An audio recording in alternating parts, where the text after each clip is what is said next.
नमस्कार दोस्तों, स्वागत है आप सबका आपके अपने YouTube चैनल वासु जी सेंटर पे। और जैसा कि आप सभी को पता है कि झारखंड सचिवालय और नगर पालिका के सिलेबस के अनुसार जो खोरठा का नया सिलेबस दिया गया है उसमें गद्य भाग में आपको खोरठा के साहित्यकारों के व्यक्तित्व और कृतित्व पर निबंध पढ़ने को दिया गया है। और अभी चूंकि बुक्स भी अवेलेबल नहीं है मार्केट में, तो सभी को पढ़ने में बहुत दिक्कत हो रही है क्योंकि जो स्टडी मटेरियल है वो जल्दी मिल नहीं रहे हैं, है ना। किसी तरह से चूंकि हम लोग के पास भी नहीं रहता है तो हम लोगों ने किसी तरह से व्यवस्था किया है और मैंने डिसाइड किया है कि क्लास को आपको ये जो टॉपिक है इसका हर एक क्लास आपको दे दिया जाए और जितना जल्द से जल्द हो सके दे दिया जाए। तो अगर चैनल पे आप नए हैं तो चैनल को सब्सक्राइब कर लें और वीडियो अगर अच्छा लगे, हेल्पफुल लगे तो अपने दोस्तों के साथ शेयर जरूर करें। देखिए, अलग अलग साहित्यकारों का नाम दिया हुआ है आपके खोरठा के सिलेबस में, है ना, स्पेशली सचिवालय और नगर पालिका के लिए जिसका विज्ञापन आ चुका है। तो इसमें कई व्यक्तित्व और कई ऐसे साहित्यकार हैं जिनके व्यक्तित्व के बारे में आपको पढ़ने को कहा गया। उनमें से एक है आपका भुवनेश्वर दत्त व्याकुल, है ना, भुवनेश्वर दत्त शर्मा जिनका उपनाम व्याकुल है ना। दूसरा आपको पढ़ना है श्रीनिवास पानुरी जी के बारे में। तो श्रीनिवास पानुरी के बारे में भी आपको पढ़ना, एकदम डिटेल में पढ़ना है कि इनकी क्या कृतियां हैं, कौन कौन सी रचनाएं हैं, कविता में कौन कौन सा कविता है, निबंध या फिर अगर निबंध लिखे तो निबंध के बारे में, कहानी लिखे तो कहानी के बारे में। तो तमाम चीज़ों को आपको सब पढ़ना है और वहीं से क्वेश्चन बनेगा, ऑब्जेक्टिव क्वेश्चन बनेगा, ठीक है। तीसरे में आपको पढ़ना है ए.के. झा के बारे में और चौथे नंबर विश्वनाथ दसोंधी राज, पांचवा विश्वनाथ नागर और छठा शिवनाथ परमानिक और सातवां जो है वो श्याम सुंदर महतो। ये 7 साहित्यकारों के बारे में आपको स्टडी करना है, एकदम डिटेल में स्टडी करना है, ठीक है। तो सातों में से जो पहले साहित्यकार के बारे में आपको पढ़ने को दिया गया है जिनका नाम है भुवनेश्वर दत्त शर्मा व्याकुल, इनके बारे में आज हम आप लोग को पढ़ा दे रहे हैं, है ना। ये जो पीडीएफ है, इसका जो पीडीएफ है वो आपको टेलीग्राम ग्रुप में मिल जाएगा। टेलीग्राम ग्रुप का लिंक वीडियो के डिस्क्रिप्शन में दिया हुआ है, ठीक है। ये पूरा निबंध आपको मिल जाएगा, 2 पेज का निबंध है, जैसा कि आप यहाँ पे देख पा रहे होंगे। ये पेज 1 है और ये पेज 2, ठीक है। 2 पेज का निबंध है और इसी में से आपसे प्रश्न पूछा जाएगा, ठीक है। और बाकी का क्लासेस भी मैंने करा रखा है, जैसे कि लोक कथा आपको पढ़ा रखा है और शिष्ट गीत भी आपको पढ़ा रखा है। तो अगर उन क्लास को मिस किए हैं तो क्लासेस को देख लेंगे क्योंकि सिलेबस में आपको वो सब टॉपिक भी पढ़ना है, ठीक है। देखिए, चलिए शुरू करते हैं। सबसे पहले भुवनेश्वर दत्त शर्मा व्याकुल जी के बारे में यहाँ पे मैंने हेडलाइनिंग इसका बना दिया है कि आज हम लोग स्पेशली किनके बारे में डिस्कस करेंगे। तो भुवनेश्वर दत्त शर्मा व्याकुल जी के ऊपर हम लोग डिस्कस करेंगे। इनके ऊपर जो निबंध लिखा गया है तो इनके ऊपर हम लोग डिस्कस करने वाले हैं। देखिए, इनके बारे में जो लिखे हैं, जो पीडीएफ में दिया हुआ है, ठीक है, वो लिखे हैं परितोष कुमार प्रजापति, है ना। इनके बारे में कौन लिखे हैं तो परितोष कुमार प्रजापति, ठीक है, प्रजापति, इन्हीं के द्वारा लिखा गया जो भुवनेश्वर दत्त शर्मा जी के ऊपर निबंध है उसको आज हम आप लोगों को बताने वाले हैं। एकदम चीजों को, पॉइंट्स को ध्यान से सुनिएगा, समझने का प्रयास कीजिएगा। जो इंपॉर्टेंट पॉइंट्स होगा वो हम आपको लिख करके भी बता देंगे। जैसे देखिए, कह रहा है कि जखन खोरठा भाषा और साहित्य के बात उठे है तो हटान भुवनेश्वर दत्त शर्मा व्याकुल जी के ख्याल आ जाए। जब खोरठा भाषा या खोरठा साहित्य का बात उठता है या खोरठा भाषा का चर्चा उठता है तो ऐसा हो ही ना कि भुवनेश्वर दत्त शर्मा जिनका उपनाम व्याकुल है, इनके बारे में आपको ना सुनने को मिले, क्योंकि ये इतने बड़े हस्ती है खोरठा के क्षेत्र में, ठीक है। और भुवनेश्वर दत्त शर्मा की बहुत सारे ऐसे कविताएं हैं जो बहुत फेमस हुआ, बहुत सारी कहानियां हैं, प्रेम कथा है, तो तरह तरह की चीजें इनका जो है वो फेमस हुआ है, ठीक है। तो एकदम ध्यान से सुनिए चीजों को। कह रहा है साहित्य जगते खोरठा नाव सांगठे में ऊ पेछू नाय हलथीन। और खोरठा भाषा में अपना नाम कमाने में वो पीछे नहीं थे।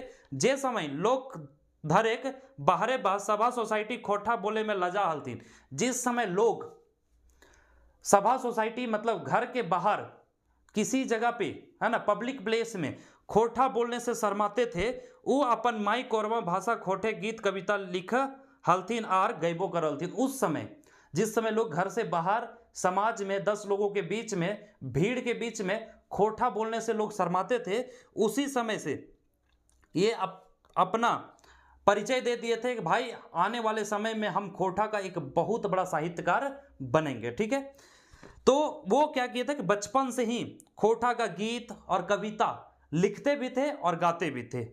बेसी भावे तखन उनकर गीत कविता किसानी और उलगुलाने लेतार कते सुनल जा हल है। और उस समय जो है इनका गीत को लोग बहुत ही मन लगा करके सुनते थे और लोगों को बहुत पसंद आता था। वो एगो चनफनिया कलाकार गवैया और बजवैया हलथिन, है ना।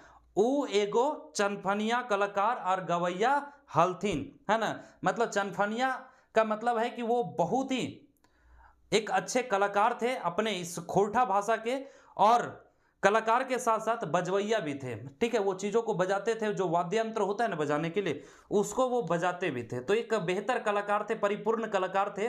और खोटा में उन्होंने कई गीत संगीत को गा करके खुद से बजा करके लोगों का मन को मोहने का प्रयास किया।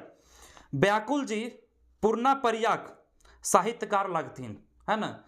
उनकर समय खोटा कोनो साहित्यिक रूप ना हेल। उनके समय में खोटा का कोई साहित्यिक रूप नहीं था। ध्यान रखिएगा किनके समय में, तो भुवनेश्वर दत्त शर्मा जी का समय में खोटा का कोई साहित्यिक रूप नहीं था। मैं तुक खोटा बोली गीत नांदे झूमर डोहा जान कहानी और सुन कहानी रूपी हल। लेकिन खोटा भाषा में कुछ गीत गाया जाता था, है ना, झूमर गाया जाता था, साथ ही साथ जान कहानी और सुन कहानी, है ना।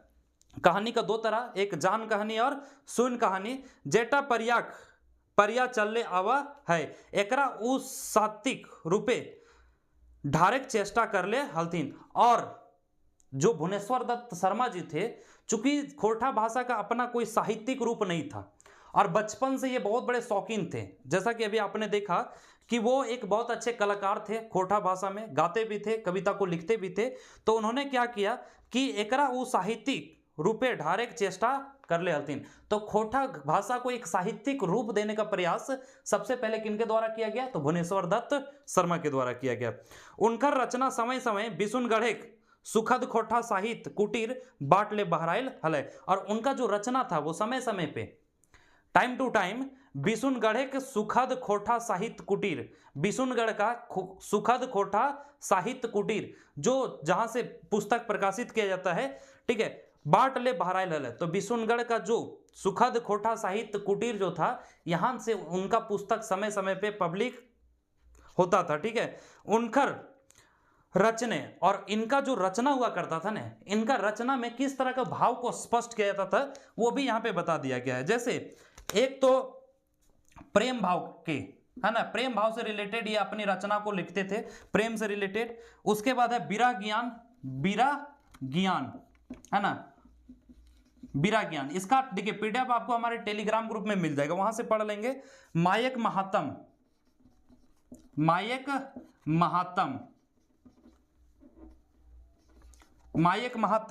इसके बाद दुलारेक भाव,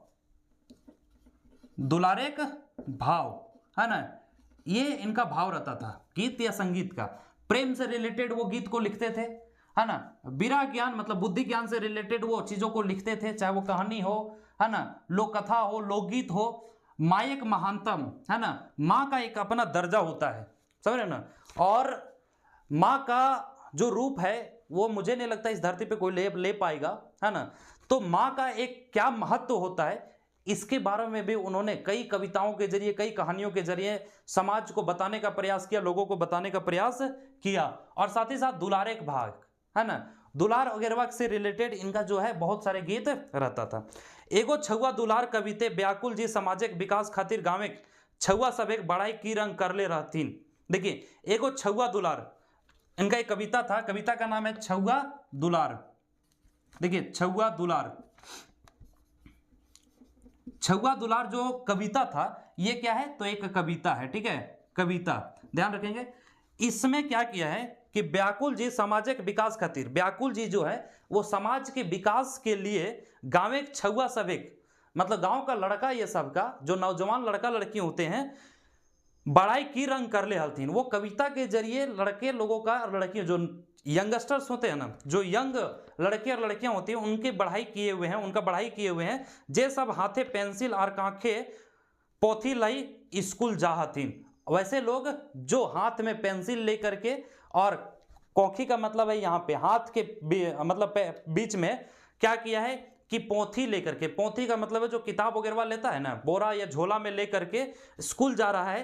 तो युवा लोग जब हाथ में पेंसिल या कलम लेकर के और कांख में यहाँ पे इस तरह से कांख में दबा करके, इस तरह से अगर पुस्तक है इस तरह से दबा करके, और जब स्कूल जा रहा है ना, तो उनका और भी उम्मीद को बढ़ाने के लिए और उनकी बढ़ाई करने के लिए, ठीक है, ताकि वो समाज में और आगे आकर के उन्नति करे, इसलिए उन्होंने कविता के जरिए उनका बढ़ाई करने का प्रयास किया है। और उनका कविता जो है वो कुछ इस प्रकार है कि हमर बाबू हमर सोना, ध्यान से सुनिएगा, हमर बाबू हमर सोना हमर सुगा पढ़ेल गेल, हमर बाबू हमर सोना हमर सुगा पढ़ेल गेल, सुन गे अकली सुन गे खगिया ऊंच कलेजा आइजे भेल।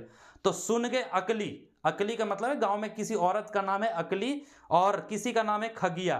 तो कवि जी अपने कविता के जरिए, जो छुआ दुलार कविता है ना, इसके जरिए जो यंग ब्लड के लड़के और लड़कियां हैं ना, उनका ढाढ़स कह लीजिए या फिर उनका हिम्मत को बढ़ाने के लिए और समाज में वो आगे जाकर के विकास कर सके, इसलिए उनका बढ़ाई कर रहे हैं एक कविता के लाइन के जरिए, कविता के जरिए। उसी में ये कहे हैं कि हमर बाबू हमर सोना हमर सुगा पढ़ेल गेल, सुन के अकली सुन के खगिया ऊंच कलेजा आइजे बेल। जब हमारे गांव के लड़के, हमारे गांव की लड़कियां, हमारे गांव के बच्चे इतने मेहनत करके स्कूल पढ़ाई करने जाते हैं, विद्या अर्जित करने जाते हैं, सीखने जाते हैं, तो हमारा कलेजा जो है वो फक्र से ऊंचा हो जाता है, ठीक है। आगे कराए, व्याकुल जी कविता खोटाही नाई हिंदी और उर्दू हूं लिखा हथिन।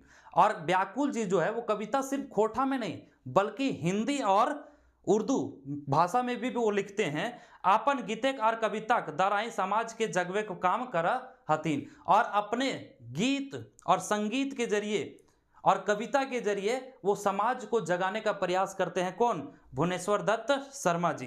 देखिएगा जो छोटा छोटा पॉइंट्स है उसको हम आपको बताते जा रहे हैं। जैसे सबसे पहला बताएं कि इनका कविता जो है वो किस तरह के भाव को स्पष्ट करता है, तो प्रेम से रिलेटेड, विरह ज्ञान मतलब बुद्धि ज्ञान से रिलेटेड, मायक महात्म माँ का महत्व के बारे में, या फिर दुलारे के भाग जो लाड प्यार होता है ना, तो इसके बारे में। इनका जो एक कविता जो आया था, ठीक है, वो छुआ दुलार कविता था। इसके अलावा इसमें मैंने आपको बताया था कि समय समय पर बिशुनगढ़ से सुखद खोठा साहित्य कुटीर से इनका कुछ पुस्तक जो है प्रकाशित हुआ था। तो इन छोटे छोटे बिंदुओं को आप याद रखेंगे, नोट डाउन करते चले जाएंगे, ठीक है।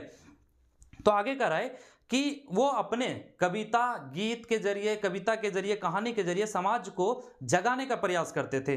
उनकर मने अपन माटी और मानुक के प्रति प्रेम और दर्द है। उनके मन में अपनी मिट्टी और अपनी मनुष्यता के प्रति बहुत ज़्यादा प्रेम था, मतलब प्रेम नहीं दर्द था कि अगर हम अपनी आज की संस्कृति को अगर भूल गए, अपनी मिट्टी को भूल गए, अपनी मिट्टी के साथ गद्दारी किए, तो फिर क्या होगा। से ले जखन सौसे देशे ब्रितानिक शासन के खिलाफ उलगुलान शुरू भेल, वह उलगुलाने के डहरे डहिर गए। तो हुआ क्या कि जब हमारा भारत अंग्रेजों के गुलाम में था, है ना, गुलामी कर रहा था, तो उस समय क्या हुआ कि हमारे भारत के कई ऐसे योद्धा उन अंग्रेजों से छुटकारा पाने के लिए, आज़ादी पाने के लिए, गुलामी से आज़ादी पाने के लिए क्या हुआ, तो राष्ट्र को आज़ाद कराने के रास्ते पे चल पड़े। और उन्हीं के पीछे हमारे भुवनेश्वर दत्त शर्मा जी भी चल पड़े थे, है ना। उसी राह पे हमारे भुवनेश्वर दत्त शर्मा जी भी चल पड़े थे। सही कई दाव जेले खिचड़िए खाई भेले। और यही कारण, चूंकि राष्ट्र के लिए वो आवाज उठाते थे, वो आवाज को बुलंद करते थे राष्ट्र में, ताकि उनका राष्ट्र पूर्ण रूप से स्वतंत्र हो जाए, इसकी वो मांग करते थे। इसलिए उनको कई बार जेल जाना पड़ा और जेल में जाकर खिचड़ी खाना पड़ा, ठीक है। सही लेता रे 1930 ईस्वी हजारीबाग जेलें, और उसी जेल जाने के क्रम में 1930 ईस्वी में, सही लेता रे 1930 ईस्वी में किस जेल में, तो हजारीबाग के जेल में, ठीक है। हजारीबाग के जेल में क्या किया था आखिर वो, है ना। 1930 ईस्वी में ऐसा क्या स्पेशल था। सही लेता रे 1930 ईस्वी हजारीबाग जेलें हिंदी नाम मैजका साहित्यकार राम वृक्ष बेनीपुरी जी के संगे देखा भेलन। 1930 ईस्वी में जब वो उनको हजारीबाग के जेल में रखा गया था, उस समय हिंदी के एक बहुत अच्छे कवि, जिनका नाम यहाँ पे, हिंदी का बहुत अच्छे साहित्यकार रामवृक्ष बोनीपुरी, है ना, जो हिंदी के बहुत ही प्रसिद्ध साहित्यकार थे, रामवृक्ष बोनीपुर जी के संगे देखा भेलन। उनसे इनका मिलन होता है हजारीबाग के जेल में। किनसे? तो रामवृक्ष बोनीपुरी, ठीक है। हजारीबाग के जेल में कौन मिलते हैं? रामवृक्ष बोनीपुरी, है ना, बोनीपुरी, इनसे उनका मुलाकात होता है। और रामवृक्ष बोनीपुरी कौन रहते हैं? तो हिंदी साहित्यकार होते हैं ये, ठीक है। कब मिले थे? 1930 ईस्वी में मिले थे। बोनीपुरी जी के संगे किछु काल काटला जकर प्रभाव उनखर पर पड़लई। और जब इनके साथ रामवृक्ष बोनीपुरी के साथ वो जेल में कुछ दिन तक रहे तो उनका प्रभाव किन पे पड़ा? तो जो भुवनेश्वर दत्त शर्मा जी है इन पे उनका प्रभाव पड़ा। बोनीपुरी जी के जेल में कैदी नामक एगो हाथ लिखल पत्रिका बहरवले। और बोनीपुरी जी का हाथ से लिखा हुआ, जेल में जब वो थे बोनीपुरी जी, उस समय अपने हाथों से एक पत्रिका को लिखे थे, उस पत्रिका को प्रकाशित किया गया जेल से, ठीक है। तो वही कह रहा है कि बोनीपुरी जी के जेल कैदी नामक एगो हाथ लिखल पत्रिका बहरवल, जेल के कैदी नाम का, ठीक है। जेल कैदी का मतलब है जेल का कैदी नाम का एक पत्रिका यहाँ पे ध्यान रखेंगे, पुस्तिका नहीं पत्रिका बहराया, है ना, पब्लिक हुआ। यह पत्रिका उनकर पहल रचना कवि व्याकुल। और इसी पत्रिका में ये हमारे जो भुवनेश्वर दत्त शर्मा जी हैं उनका पहला रचना जिसका नाम है कवि व्याकुल। क्या नाम है? कवि व्याकुल। तो इनका पहला रचना जो है वो कौन सा है? कवि व्याकुल। इसलिए इनका जो उपनाम पड़ा वो क्या पड़ा? व्याकुल पड़ा। यहाँ पे आप देख सकते हैं भुवनेश्वर दत्त शर्मा इनका नाम है, लेकिन व्याकुल इनका उपनाम इसलिए पड़ा क्योंकि सबसे पहले जब ये 1930 ईस्वी में हजारीबाग के जेल में थे, वहां पे इन्होंने बोनीपुरी साहब से मिला। और बोनीपुरी साहब से जब मिला तो बोनीपुरी साहब का एक कैदी नाम का पत्रिका जेल से बाहर आता है, मतलब पब्लिक होता है। उसी पत्रिका में इनका एक कवि व्याकुल नाम का जो रचना है वो प्रकाशित होता है। एकर बादे उनकर लिखल कविता लगातार, मतलब इसके बाद, ये तो पहला था, इसके बाद उनका लिखा हुआ कविता, किनका कविता लिखा हुआ? तो भुवनेश्वर दत्त शर्मा का लिखा हुआ कई कविता, लगातार का मतलब है लगातार, जैसे प्रताप, वर्तमान, करमवीर, लोकमान्य, विश्वामित्र, ये सब कविता का नाम है, ठीक है।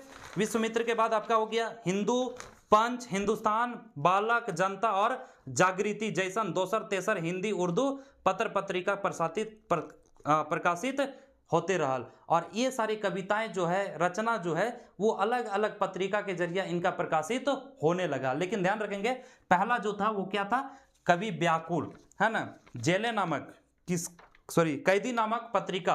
अब कैदी नामक पत्रिका से ये पब्लिक हुआ था। आगे क्या करा है? एक ठीन माखनलाल चतुर्वेदी जी लिखले हथिन। अब भुवनेश्वर दत्त शर्मा जी की इस अचीवमेंट को देख करके एक महान कवि, एक महान लेखक माखनलाल चतुर्वेदी जी लिखले हथिन, मतलब लिखे हैं कि व्याकुल उपनाम से उर्दू भाषा में लिखी गई भुवनेश्वर दत्त जी की राष्ट्रीय कविताएं सुनकर मुझे बहुत प्रसन्नता हुई। तो व्याकुल उपनाम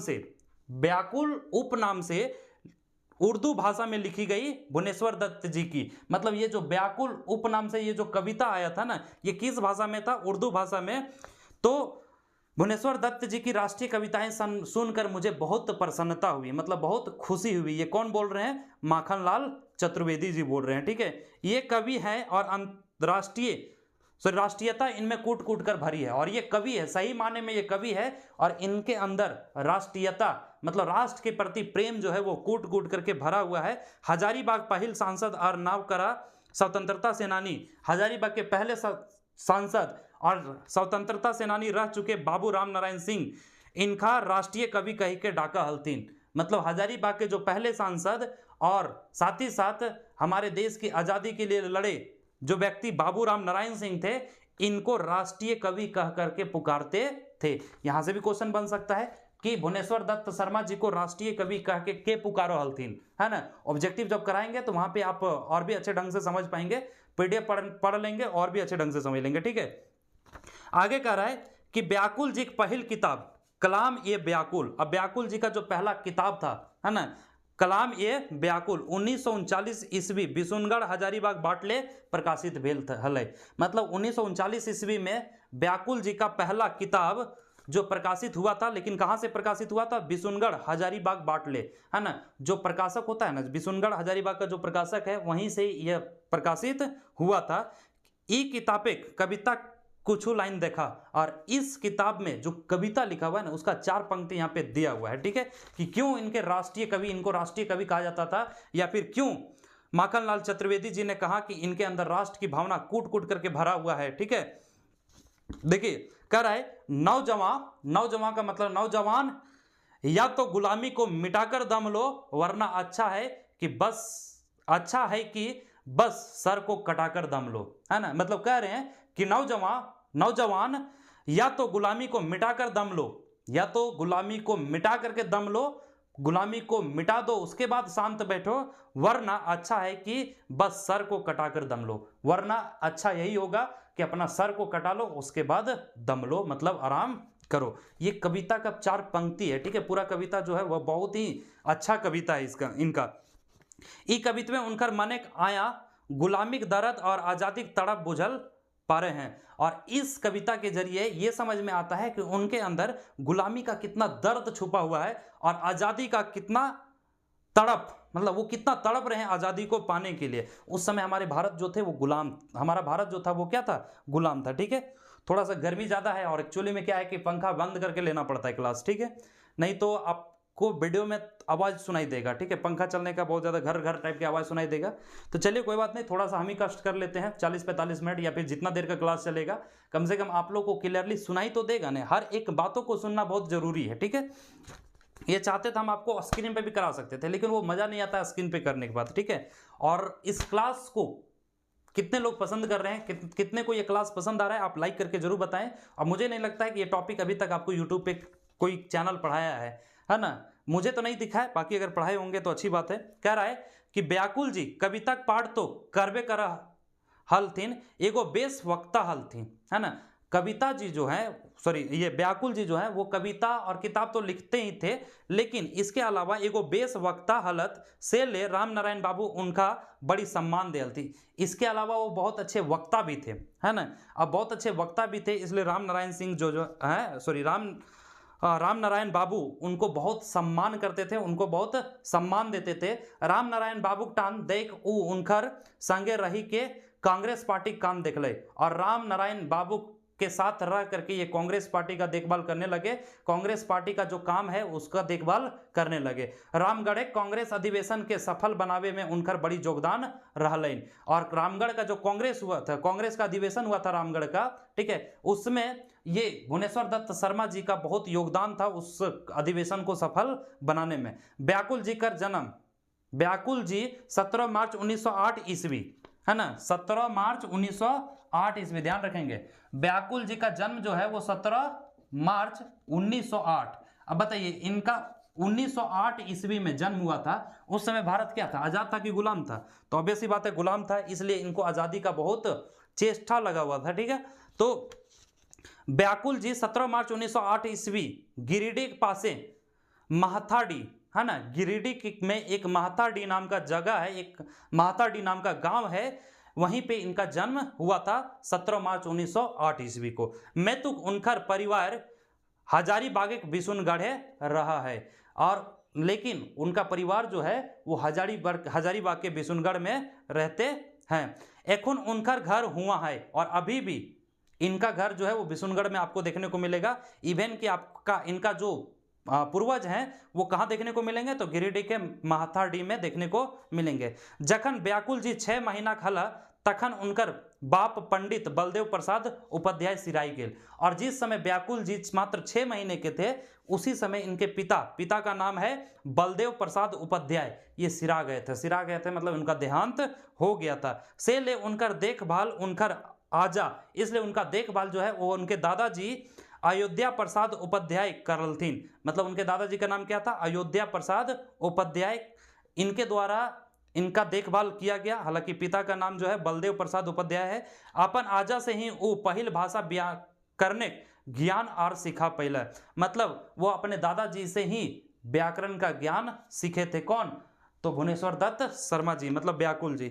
घरे उनकर मन नहीं लागे से ले वो 11 बछरे उम्र ही घर से भाग के काशी चल गए। और घर में उनको मन नहीं लगता था, इसलिए 11 वर्ष के उम्र में वो भाग करके कहाँ चले गए थे? काशी चले गए थे। और कुछ दिन पर घूर एला और कुछ दिन के बाद फिर वापस वो घर घूम आए थे।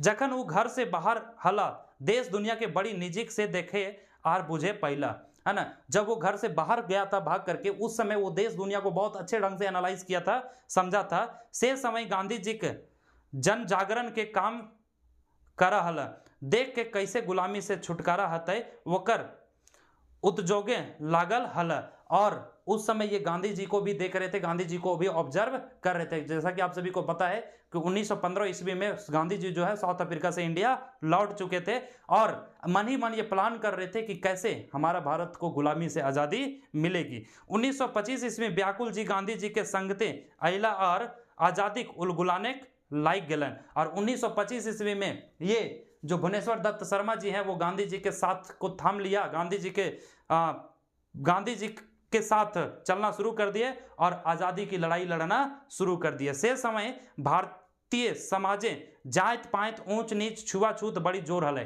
और जिस समय ये गांधी जी के साथ जुड़े थे उस समय हमारे भारत के समाज में जात पात की भावना, ऊंच नीच की भावना, छुआछूत की भावना जो है वो बहुत ही बड़े पैमाने पे था। बहुत लोग इस चीज को मानते थे। गांधी जी सीख पाई के हरिजन उत्थाने काम में लायक गया और अपन अंतरजातीय बिया कर ले। और जैसा कि आप सभी को पता है गांधी जी जो है वो हरिजन के लिए बहुत ज्यादा वर्क किए थे, इसलिए गांधी जी के गांधी जी सीख पाई के हरिजन उत्थान के काम करने लगे। मतलब गांधी जी से सीख करके ये भी हरिजन का उत्थान के लिए काम करने लगे और लोगों को इंस्पायर करने के लिए, लोगों को ये बताने के लिए कि जात पात में कुछ नहीं रखा है। ये खुद अपनी विवाह जो है वो अंतरजातीय लड़की से किए थे, ठीक है, मतलब अंतरजातीय विवाह ये किए थे। तकर खातिर समाजे कते विरोध करे पार्लन। और चूंकि ये अंतरजातीय विवाह किए थे इसलिए समाज का कई तरह के विरोध इनको करना पड़ा, है ना। समाज जो था वो इसके खिलाफ आ गया था। ताबो कभी माने जाइत पाइत ऊंच नीचे प्रति विरोधक भाव बढ़ला गेल। मतलब तब भी किसी तरह का जात पात को लेकर के, ऊंच नीच को लेकर के, रंग भेद को लेकर किसी तरह का कोई इनके अंदर जो गलत सोच है वो नहीं आया। व्याकुल जी 17 सितंबर 1984 ईस्वी को सिराई गया। मतलब व्याकुल जी का देहांत जो है वो 17 सितंबर 1984 ईस्वी, है ना। 17 सितंबर 1984 ईस्वी को इनका देहांत हो गया था, है ना। सिराई गेल में तो उनकर देखवल डहर आइजो जगजगाए रहल है, लेकिन उनका दिखाया गया रास्ता आज भी जगमगा रहा है। इट मीन्स, चलिए ये तो पीडीएफ से खत्म हो गया, अब शॉर्ट में आपको समझा दे दें क्या क्या इसमें आपने पढ़ा, है ना। देखिए, जहां पे खोटा को लोग समाज में के बीच में बोलना पसंद नहीं करते थे, बोलने से शर्माते थे, उस समय खोटा भाषा का चेष्टा इनके अंदर था। खोटा भाषा को लेकर ये तरह तरह के गीत, कविताएं, संगीत जो है वो गाते रहते थे। जिस समय खोटा का अपना कोई साहित्यिक रूप नहीं था उस समय से ये खोटा भाषा में कहानी हो, कविता हो प्रकाशित करना शुरू कर दिए थे, ठीक है। साथ ही साथ इनके अंदर राष्ट्रीयता की भावना कूट कूट करके भरी हुई थी। अब राष्ट्रीयता की भावना जब कूट कूट के भरी थी तो राष्ट्र को आजाद कराने के लिए भी इन्होंने कई इनिशिएटिव को लिया। इन्होंने महात्मा गांधी से मिला 1925 ईस्वी में और महात्मा गांधी द्वारा सुझाए गए रास्ते जो हरिजन के लिए उन्होंने, या फिर जात पात को मिटाने के लिए, उच्च जात और नीच जात की सोच को खत्म करने के लिए जो बीड़ा गांधी जी ने उठाया था उसका इन्होंने समर्थन किया। और समर्थन करने के साथ साथ खुद इन्होंने अंतरजातीय विवाह किया, जिस कारण से इनको समाज में कई तरह की समस्याएं झेलनी पड़ी, लेकिन फिर भी इनके अंदर किसी तरह का कोई नेगेटिव नहीं आया। भले ही इनका मौत 17 सितंबर 1984 ईस्वी को हो गया, लेकिन इनके द्वारा दिखाया गया रास्ता आज भी उसमें दीपक जो है वो जल रहे हैं, आज भी वो जगमगा रहा है। तो यही चीज लिखा गया है। और बाकी पॉइंट जो है, जैसे कि मैंने आपको बताया कि इनका जो भाव होता था कविता या कहानी का, तो प्रेम से रिलेटेड, बिया ज्ञान से रिलेटेड, है ना। इनका जो छुआ दुलार कविता था वो भी प्रकाशित हुआ था रामगढ़ से। 1930 ईस्वी में हजारीबाग के जेल से राम वृक्ष बौनपुरी के संपर्क में आए थे, वहीं से इंस्पायर होकर के उन्हीं के कैदी पत्रिका के जरिए अपना कवि व्याकुल नाम के कविता को प्रकाशित किए, जो लोगों को बहुत पसंद आया। और धीरे धीरे धीरे धीरे इनका कविता इतना मशहूर होता चला गया कि आज हम लोग इस क्लास में भुवनेश्वर दत्त शर्मा जी के बारे में, उनकी जीवनी के बारे में, उन पर निबंध हम लोग पढ़ रहे हैं। तो छोटे मोटे तो इंसान है ही नहीं, साथ ही साथ तो एक बहुत अच्छे खोटा के कवि के साथ साथ लेखक के साथ साथ ये स्वतंत्रता सेनानी भी रह चुके हैं। इसलिए कई मायने से यह टॉपिक आपके झारखंड सचिवालय और नगर पालिका के सिलेबस के लिए इंपॉर्टेंट हो जाता है। तो उम्मीद करते हैं क्लास मज़ा आया होगा, क्लास में बहुत कुछ आपको सीखने को मिला होगा। पीडीएफ आपको हमारे टेलीग्राम ग्रुप में मिल जाएगा। फिर भी किसी तरह का कोई डाउट रह जाता है तो आप हमें कमेंट करके जरूर बताएं। अगला क्लास जो आपका होगा वो श्रीनिवास पानूरी जी पे होगा, ठीक है। श्रीनिवास पानूरी मतलब सीक्वेंस में सारे क्लासेस को हम खत्म कर देंगे और सबका पीडीएफ जो है आपको टेलीग्राम ग्रुप में दे दिया जाएगा, ठीक है। तो मिलेंगे नए लेखक के साथ, तब तक के लिए जय हिंद दोस्तों।